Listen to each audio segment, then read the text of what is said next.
Good afternoon, Peter. Thank you for joining. Yeah, thank you for having me. I'm so excited that you're here.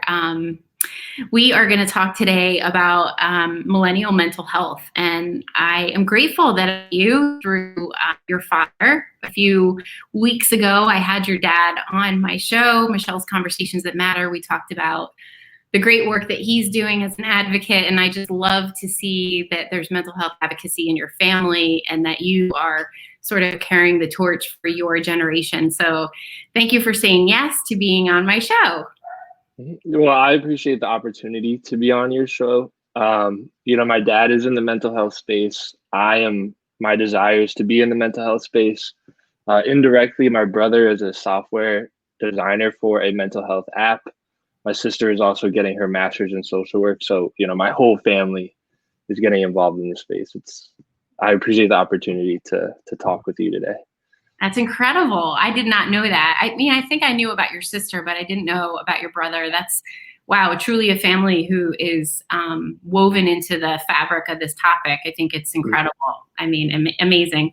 So what I'm doing with this series, Peter and everyone who might be watching, I'm out to cause more open dialogue around mental health. And when I thought about how else can I be a contribution in the world, it was, I could be the one that is helping to initiate these important conversations that can eradicate stigma, that can elevate education, and ultimately inspire people to have a healthy relationship to their brain. So I'm so excited. This is probably episode like 53 in 3 months. So it's so exciting to have had so many people on, storytellers, as well as people who are experts in their fields in the mental health space. So today, like as I mentioned, we're going to talk about millennial mental health, and I'm thrilled that you're here to tell your story and to share some wisdom with us, to help us understand your generation. So with that, could you please take a moment, Peter, just introduce yourself, who you are, where you live, and what you do. Okay, so my name is Peter Kramer. Right now I live in Princeton, New Jersey with my dad and my girlfriend. I'm currently studying psychology at Rider University. I'm going to graduate in May. So right now I'm applying to graduate programs, focusing heavily on PsyD programs, which is Doctor of Psychology. That's the area that's focused mostly on like clinical work. And that's sort of who I am, what I'm doing right now. That's amazing. So, gosh, well, how did you come to the point where you said, this is something I want to pursue as a career? I think, so I'll get into my story a little bit later, but in short, I took some time off from school and I worked at restaurants. And I knew that was not something that I wanted to do.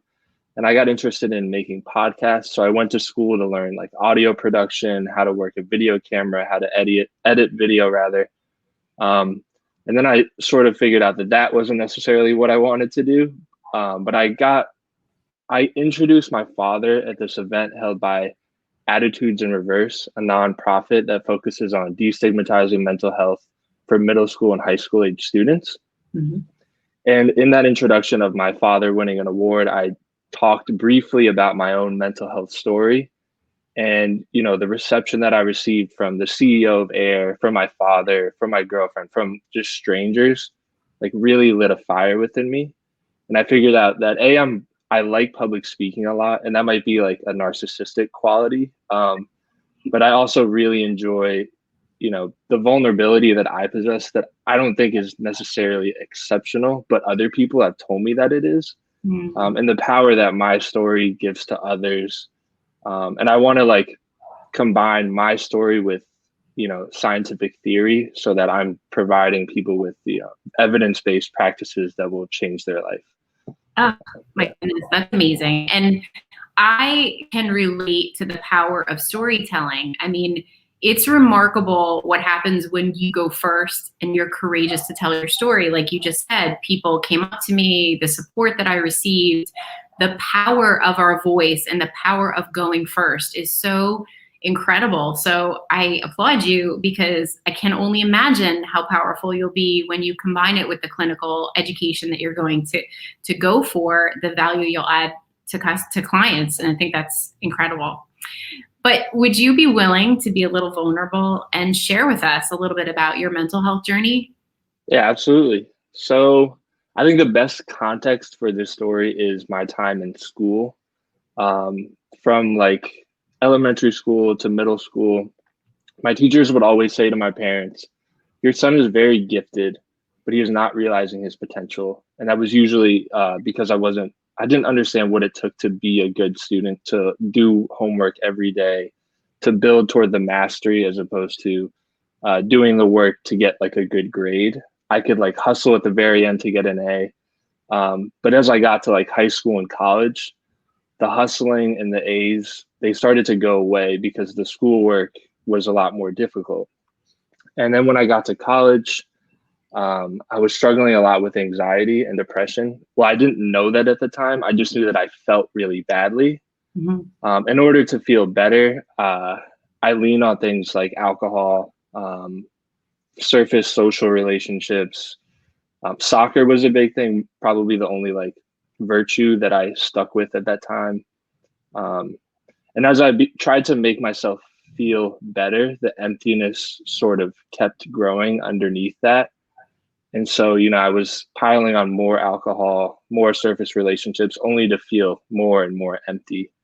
And it came to a head, I think, my sophomore year. I took my sophomore spring off because I told my father I was thinking about taking my own life because of the stress that I was facing in school.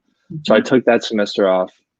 I did come back and I did have my best semester at Tufts, which is where I was at college at the time.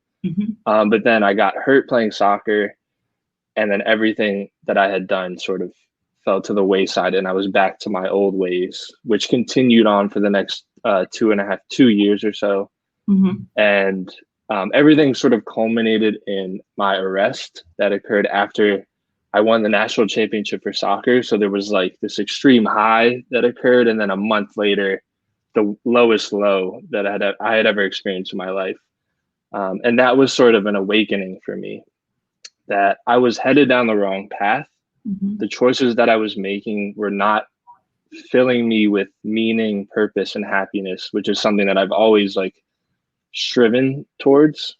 Even if I have lived my life the complete opposite of those goals at times. And then from there, I like met the therapist that I call my therapist today, who I attribute a lot of this change to. I was able to work, and I felt like fulfillment through action. Like I worked my way from cutting onions at Chipotle to being a captain at an award-winning fine dining restaurant. So I found like fulfillment in the restaurant industry, but I felt empty in like the lack of sense of purpose. Like it's great to succeed in this realm, but I want to make an impact beyond just, making somebody's night a better experience. Right. So I went back to school, as I said earlier, to work on like audio production, because I thought maybe I'll change the world through like a podcast. And that sort of made its way for what I'm doing now, which is like entering the world of psychology. Like this is absolutely the area that I want to keep pursuing goals in for the rest of my life. Like even on my worst days, I'm grateful for the opportunity to like learn psychology, to be in contact with awesome professors that I've had at Rider, with other fellow students, and like people that my dad has put me in touch with, like you. It's just been such an awesome experience, and I feel like life is good. Yeah. It's that simple, but it is like, it's been a long journey. Yeah, to get where you are. I mean, I give you a lot of credit. I mean, I think one of the things that I've learned over the years is that I feel like millennials are misunderstood. I feel like there's a perception out there that they're all a certain way. And it's interesting. I will quote your father. Your father is one who's educated me and said, millennials are changing the workforce in that they're demanding more mental health care and more open conversation about mental health. So I don't know. I mean, is your story and your vulnerability around mental health, is that common amongst your peers, or are you an outlier? Like what's your perspective, and could you educate us a little bit about your generation? Absolutely. Sorry, that's a big question. No. I think I'll try to tackle it all. So I think, unfortunately, the way of, especially for men of past generations, the Mhm. way of showing strength was through like stoicism, not responding to hardship. You know, the men don't cry. That Yeah, whole mantra. Um, and then my generation is sort of realizing like the consequences of those beliefs. yeah, There's more value to being vulnerable, to processing emotions and feeling them in order to move forward through, traumatic events, various hardships, everyday struggles.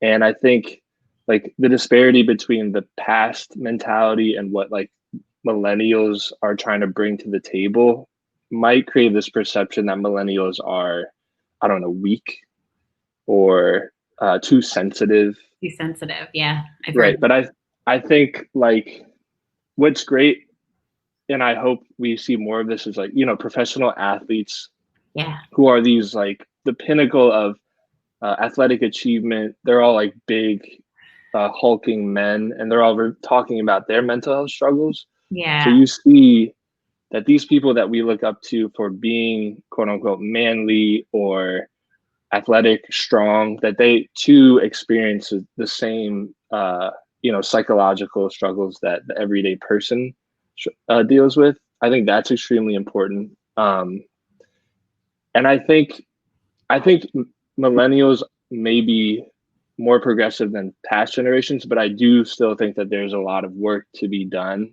yeah, I think maybe in the spaces that you and I operate in, like talking about mental health is somewhat normal.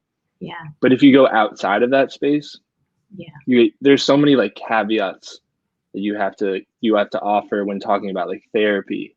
Uh, oh, I go to therapy, and some people are like, well, what's wrong with you? Why do you go to therapy? yeah. Well, that's not necessarily like why I go to therapy because something is wrong with me. That may be the case, but But therapy could be useful for everyone. yeah, Like if your life is great, I always say therapy is not going to make your life worse. When right. people ask why I should go to therapy, I'm like, it might not be for you, but I promise you, if you go there and you give into the experience, it will not make your life worse. And so I think that is what maybe millennials are trying to bring to like a larger space in like the business world, and I think university spaces, things like that. Mhm. Let's talk about therapists because you and I have had a conversation about this topic and about, I think people, all too often, people wait until they're at a point of crisis. And then they are, on top of that, challenged with trying to identify the right therapist. Mm. That can be daunting, overwhelming, and honestly, it's very easy to be resigned at that point. Talk to us about your journey to find your therapist because I think it was not as easy as people might believe it to be. No. So I've seen probably over 10 therapists in my life. The first therapist I saw was in seventh grade. And this was a therapist for lying because I had lied about this homework assignment for like a month and a half. And my parents were like, okay, there's clearly something that is going on here. Maybe it'd be helpful to talk to somebody. The irony being that like I lied to this person too to make him believe that I did not have a lying problem. And then like throughout high school and college, I went back to see various therapists. Um, you know, I think there's some value in understanding what normal is. Yeah. And my experience, I believe, is actually normal. Like seeing that many therapists to get to the right one is normal. Yeah. And I hope other people can understand that. But Right. like my most recent stint, I think I saw like three younger men because I thought maybe that demographic has a unique understanding of my situation that will help their understanding of me and their ability to treat whatever is going on with me. Mhm. But I did end up with my current therapist, Elizabeth, and I think it was just like when I talked to her and her first response to me just showed this level of understanding that no other therapist had reached in my like 23 years of life so far. And it Mhm. was at that moment that I realized, okay, this is the person that is going to help me get to where I want to be. And this is the person that I've been looking for. And this is what therapy is supposed to feel like.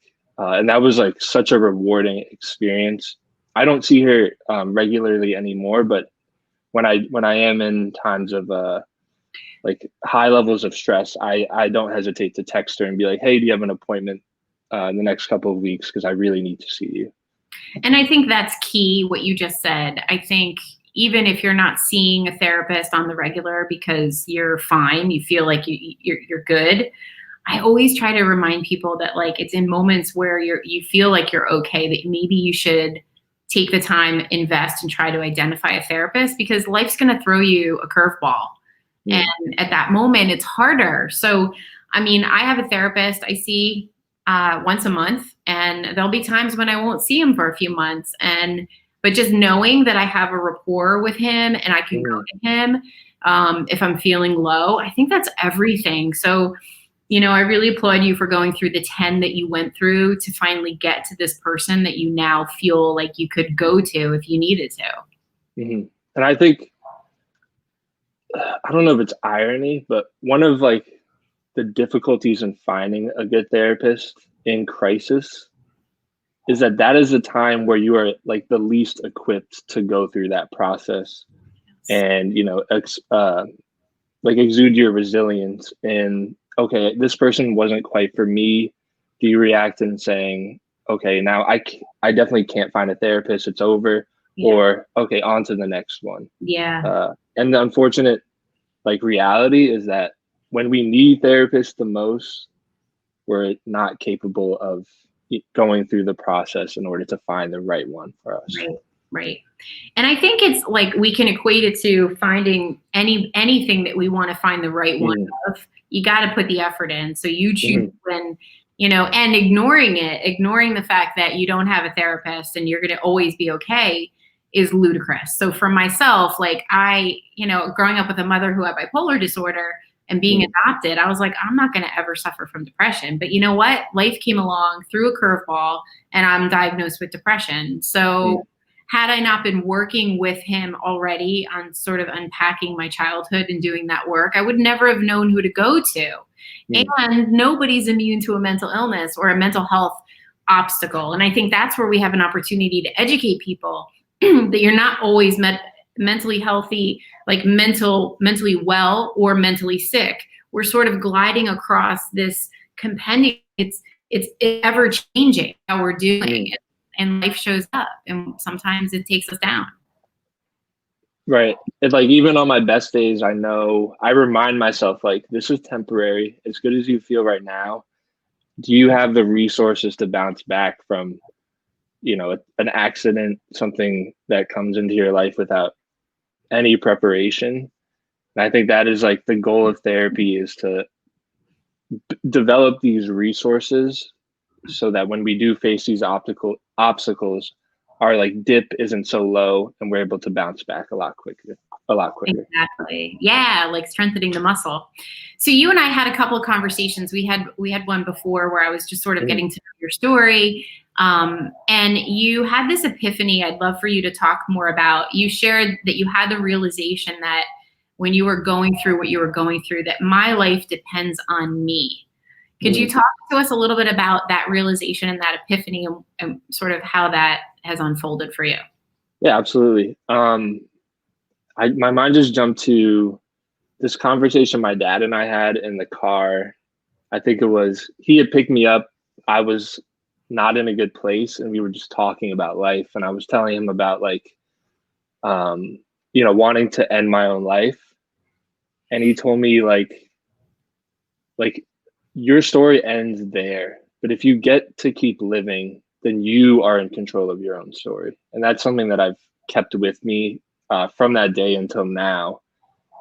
And I think it's really important to realize the amount of agency you have in your own life. In certain areas where this might come into to conflict with like social situations, your family and professional situations are in terms of like setting up these boundaries. Mhm. One thing that I suffered a lot from was like peer pressure. I Mhm. was just a vessel for peer pressure. I welcomed it, because I didn't necessarily know who I was. And when I'm getting like this affirmation from peers by like exhibiting these like extreme behaviors of like binge drinking, all, that sort of stuff, I developed like this pattern of reinforcement where I would like keep one upping myself in order to get that dopamine response from the peer support. Yeah. And then once I wasn't able to change my behavior until I acknowledged what was happening. Mhm. Like, okay, it's not completely their responsibility for who I am. Like, I've made a choice in being complicit in everything that's happened, and that is okay. But now I'm setting up this boundary, and I am going to be my own person, and I want to have friends still. But if people don't support me for who I'm choosing to be now, that's okay. Those aren't people that I want to be friends with necessarily. And my real friends will shine through. And like, I'm so grateful that I've had friends who have stuck with me during my toughest times, even when like I've done things to actively push them away. Mhm. My real friends have always come back to me. And those are the people that, I probably send too many gushy texts to these days, being like, I love you so much. I'm so grateful. They're like, hey, I just texted you, what's up? Like, you know, but yeah, just having that agency to like take control of things in your life. um Recently I just received this like really awesome academic award from Ryder. I was like named an Andrew J. Scholar, which I had no idea the award existed, but What? I emailed my professor, one of the professors writing recommendations for me, like, hey, I just received this award. If you want to add it to my recommendation, like, please feel free to do so. He was like, just so you know, that's the highest award that the school gives out. Like, this is awesome. Wow. And Congratulations. so, like, thank you. It's nice to have that like outside validation of the efforts that I've put in, Yeah. but I want to like try to be in a place where I don't necessarily need that, where I'm just like appreciating the stuff that I do every day to be a better person, to be a better version of myself, and realizing that like my actions, my behaviors, those are the things that are going to lead me down the right path.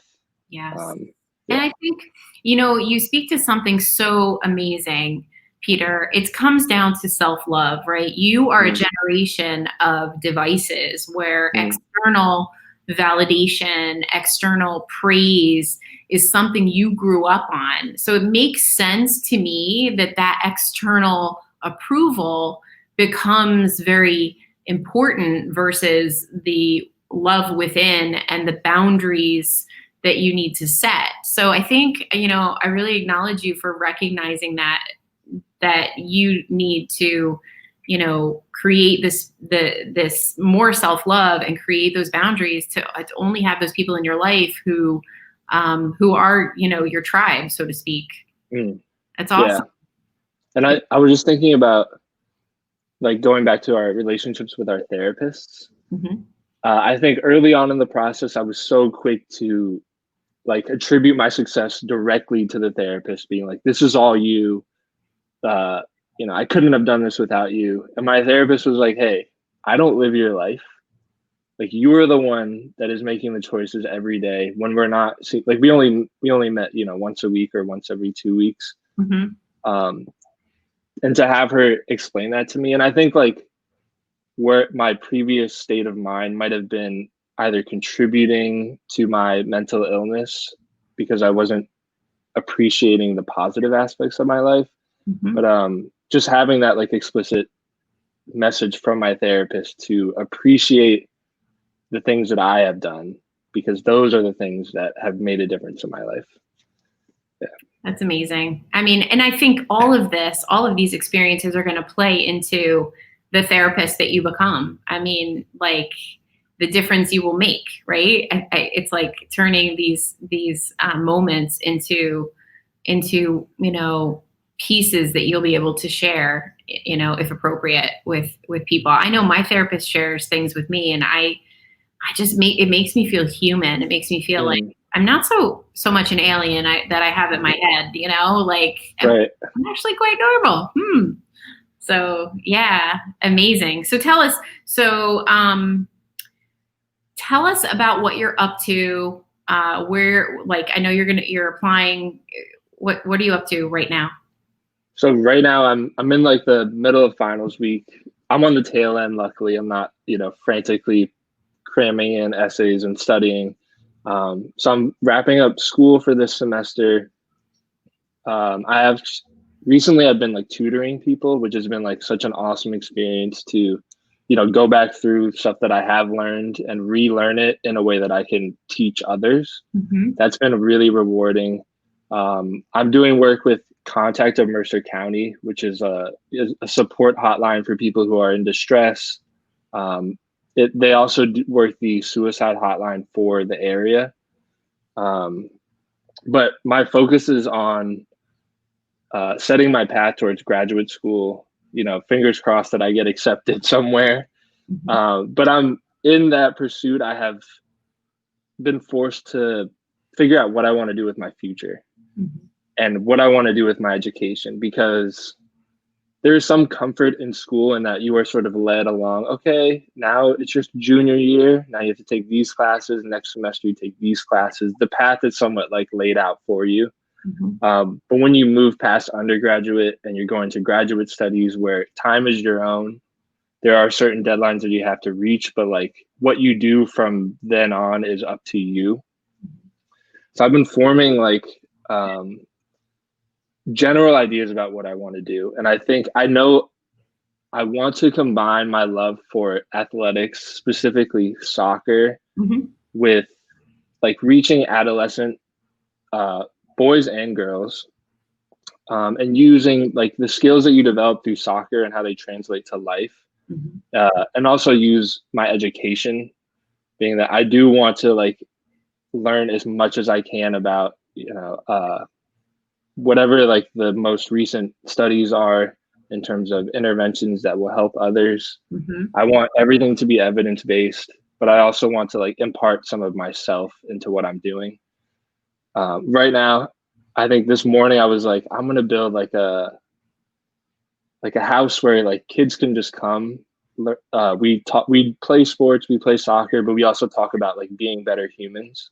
Awesome. And what that means, because maybe people were telling me this and I just wasn't paying attention, but I don't remember being taught how to like be a good human being and like what it actually takes to be a good human being until, I was 23, 24. That's amazing. I love the idea of weaving in skills from soccer, because that's how you reach kids. I mean, kids are connected to something they're passionate about. And if you can connect with them, I love it. I think I think it is important to always have a piece of yourself in there. I just want to acknowledge, we have Melvin is commenting, Dale is commenting here along the side here. They're very impressed with you. They're thankful for your wisdom. It's always good to hear people joining us live. So thank you. Oh, yeah, that's awesome. Yeah, thank you. So you work with attitude. Do you still work with attitudes in reverse? Could you tell us a little bit about that? Because it sounds fascinating. Sure. To be completely honest, I have taken some months off from working with them. But I was trying to be part of their work has been decreasing with the pandemic and everything that's going on, because Trisha, the CEO, one of her favorite things to do is to get into the schools and to, they'll take what like their health class and they'll move it to like the auditorium so she can give them a speech about it's focused on like suicide prevention. And I was trained to be, one of her sidekicks, or not a replacement, but like another version of herself that I could go do talks while she's doing talks, because the demand was so high. So I found a lot of value in that, because, young kids, like you said, like the problems are only getting worse with social media, instant access to technology. I think for young men and young women, The unrestricted access to like internet porn is something that might not be talked about enough, but these Yeah. things are just, they're like hijacking our value systems at such a young age. And Yeah. then when you're a kid, your circle is only this big. Like Yeah. it's what you and your friends like. That's what you care about. Your parents are like, you should care about eating healthy and sleeping right. You're like, you don't understand, mom. Yeah. Uh, and when you get into these unhealthy realms of like the internet and social media, and you're only reinforcing those thought processes to a point where like your life is very uncomfortable and unpleasant, Yeah. um, like that is when we need these interventions. And one of the things that she does is super, it's like, I don't know, it's just groundbreaking. Like at the end of every session, they have the dogs come out. Mm. Air dogs is like a huge thing. There's studies that show that petting dogs releases serotonin, dopamine. They just make you feel better. Yeah. And then while the dogs are out, they hand out these cards where the students can say, check one of three boxes. One says, I am doing well. So that means you don't need help. I need help. And then you write your name. Or I know that somebody else needs help and you write their name.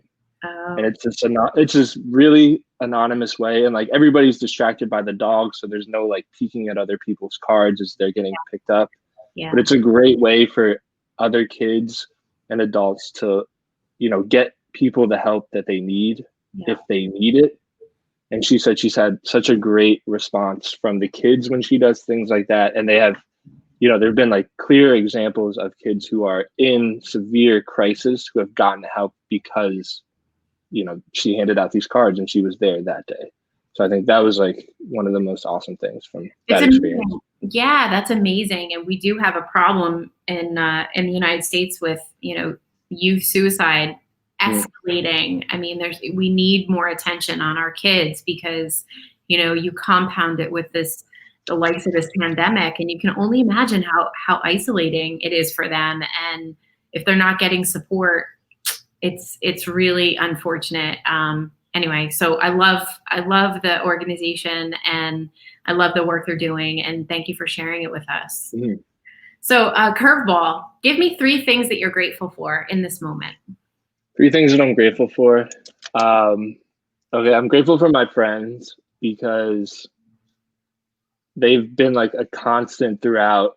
There was a time when, like, right after my arrest, due to like legal circumstances, I was not supposed to communicate with anybody because anything I say can and will be used against me in a court of law. That's a real thing. So if I talk to my friends about my situation and they know too much, they can actually be called as witnesses in my case against me. So that became an extremely isolating time in my life. But I kept 3 really, really strong friendships from Tufts. I mean, there are more, but these 3, like my friends Gus, Adam, and Dan, they like have stuck by me this whole time. They've never treated, even like in my darkest times, they never treated me like I was like sick or that something was wrong with me. They've always stuck by me. So I'm extremely grateful for that.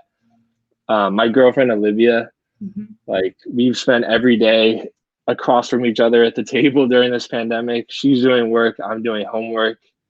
And we've been really good about pushing each other. Mm-hmm. Like we're like those 2 racehorses going next to Mm-hmm. each other.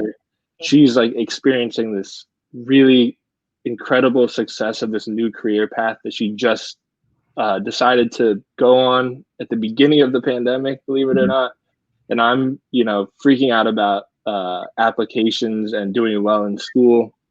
And so whenever we see each other succeed, we're always just pushing each other. And there's like so much love between us. I'm really grateful for that relationship. I feel like it's contributed a lot to my growth in the last 2 years. And I'll say I'm grateful for my dad because like without him, I would not have been part of AIR. I would not be here talking with you. Like he's opened so many doors for me. I think I thank him enough, but this is another way to thank him. I'm extremely grateful for my dad and all the work that he's done in the mental health world, independent of my story, but then Yeah. everything that he's done for me. Yeah. Awesome. Amazing. Thank you, Peter. Thank you. Is there anything else, any words of wisdom? We have quite a few people watching you and listening to you, millennials included, older people included. What any final words of wisdom you want to share? I think we should all understand like what is normal. Like a healthy person isn't necessarily, it can be, but it isn't necessarily someone who is like bulletproof, who can just walk through life unfazed.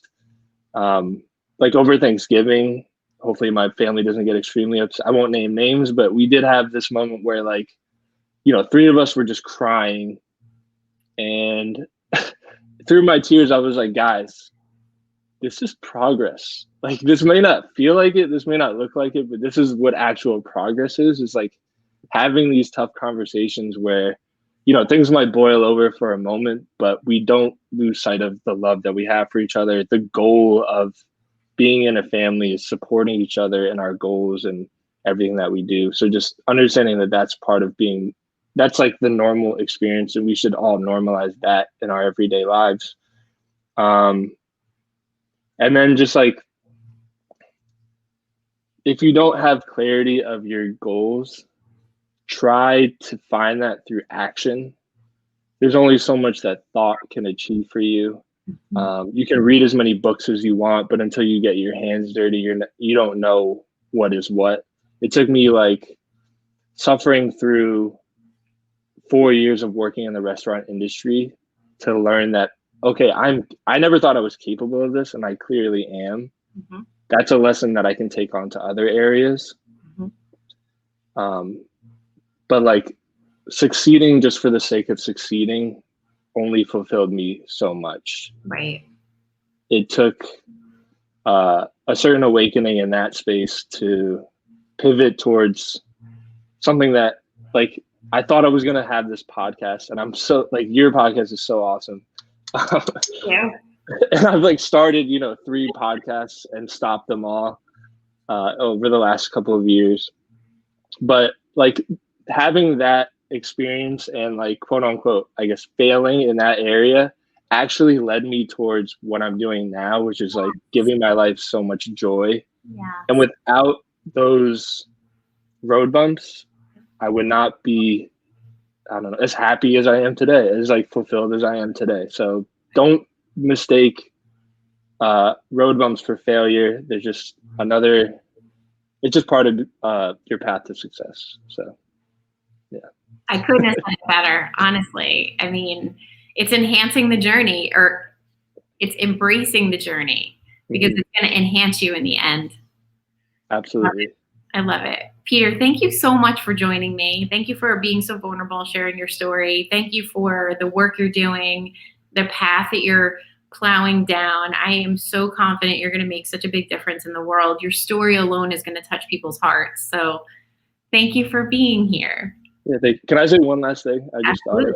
Absolutely. Like, even though I've made all of this progress, like, I'm by no means a perfect human being. I don't want anybody to get that sense. Like, I still have the days where I'm just like head down on my desk, lying on the couch. Like, I think I need to just wait until tomorrow to do things. That's just a part of life. Yeah. And I think we should also normalize, you know, expressing that, just appreciate like the struggles that life has to give you, because that means like you're still here, you're still fighting, you still care about things. Like, those are all things that we shouldn't take for granted. And yeah, thank you so much for this experience and this opportunity. Like, I'm so grateful to have you as a friend now. Yeah. And I'll absolutely be, you know, watching this show as it keeps unfolding. Amazing. Peter, thank you so much. I am so grateful. Thank you for joining me. Thanks for sharing your story. And let's absolutely stay connected. And if there's anything I can do to support you, please reach out to me. Yeah, same goes for you. I mean, I'm just a student, but I can still help sometimes. You're more than just a student. Yeah. All right, my friend. I will see you soon.